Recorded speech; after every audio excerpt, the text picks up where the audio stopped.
বিসমিল্লাহির রহমানির রহিম। সম্মানিত শ্রোতা ও দর্শক মণ্ডলী, সকলকে আন্তরিক শুভেচ্ছা ও অভিনন্দন লেকচার হল ইউটিউব চ্যানেলের পক্ষ থেকে। আপনাদের সাথে আছি আমি রানা আহমেদ। আমার আজকের যে লেকচার সেটি হচ্ছে SSC result 2020 secondary school certificate 2020 যে রেজাল্ট সেটি নিয়ে আজকে কথা বলতে চাচ্ছি। কারণ আপনারা জানেন বর্তমান সময়ে রেজাল্টটি প্রকাশিত হওয়ার মতো একটি সময় চলে এসেছে। প্রতি বছর আমরা সাধারণত জানি এসএসসি পরীক্ষা শেষ হওয়ার 45 থেকে 60 দিনের মধ্যে রেজাল্ট পাবলিশড হয় এডুকেশন বোর্ডের পক্ষ থেকে। আপনারা জানেন 2020-তে বৈশ্বিক মহামারী করোনা ভাইরাসের কারণে সারা পৃথিবী এখন লকডাউন বা অচল অবস্থায় আছে, যার কারণে গভর্নমেন্টের কোনো মিনিস্ট্রি তাদের কাজ সম্পন্ন করতে পারছে না। সেই পরিপ্রেক্ষিতে 2020 সালের যে এসএসসি রেজাল্ট আছে সেটিও এখনো পেন্ডিং।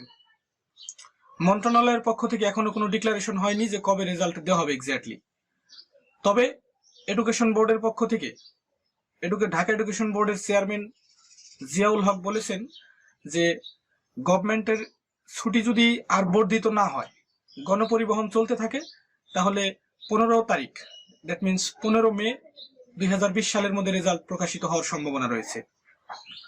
কারণ সামনে কয়েকটি মন্ত্রণালয়ের কাজ চলবে সীমিত প্রসারে এবং গণপরিবহনকে একটু শিথিল করা হবে।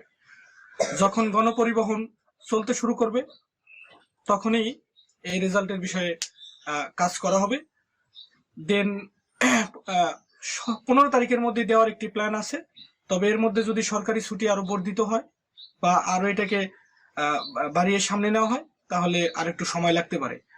তবে 15 তারিখের মধ্যে রেজাল্ট দেওয়ার একটি সম্ভাবনা রয়েছে এডুকেশন বোর্ডের পক্ষ থেকে বলা হয়েছে। তবে এক্স্যাক্টলি কোনো ডেট ইন্ডিকেট করা হয় নাই। কারণ আমরা জানি লক্ষ লক্ষ স্টুডেন্ট এই রেজাল্টের জন্য পেন্ডিং ওয়েট করছে। কারণ একজন ছাত্র যখন এক্সাম দেয় তার কাঙ্ক্ষিত ফলাফলের জন্য সে ওয়েট করে, সে উইক স্টুডেন্ট হোক, ডাল হোক বা ব্রাইট স্টুডেন্ট হোক।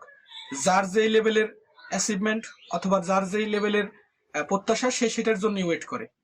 পাস বা ফেল, গুড রেজাল্ট এটা ম্যাটার না, এ প্লাস বা এটা কোনো ম্যাটার না, তার রেজাল্টের জন্য সে ওয়েট করে। ছাত্রদের জন্য এটি একটি কল্যাণ বয়ে আনবে এই রেজাল্ট।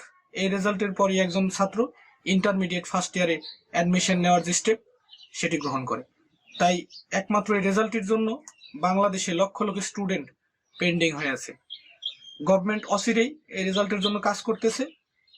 কাজ শেষ হলেই ডেফিনেটলি এই রেজাল্ট পাবলিশ করবে, এতে কোনো সন্দেহ নেই। সম্মানিত ছাত্র সমাজ, আমি এসএসসি রেজাল্ট নিয়ে কথা বললাম, হয়তো ইনফরমেশনে ল্যাকিংস থাকতে পারে। যদি ল্যাকিংস থাকে অবশ্যই আপনি কমেন্টস করে জানাবেন। ভালো না লাগলে অ্যাভয়েড করতে পারেন, আর যদি ভালো লাগে আমাদের সাথে থেকে আমার এই চ্যানেলকে সহযোগিতা করবেন। Thank you so much everyone.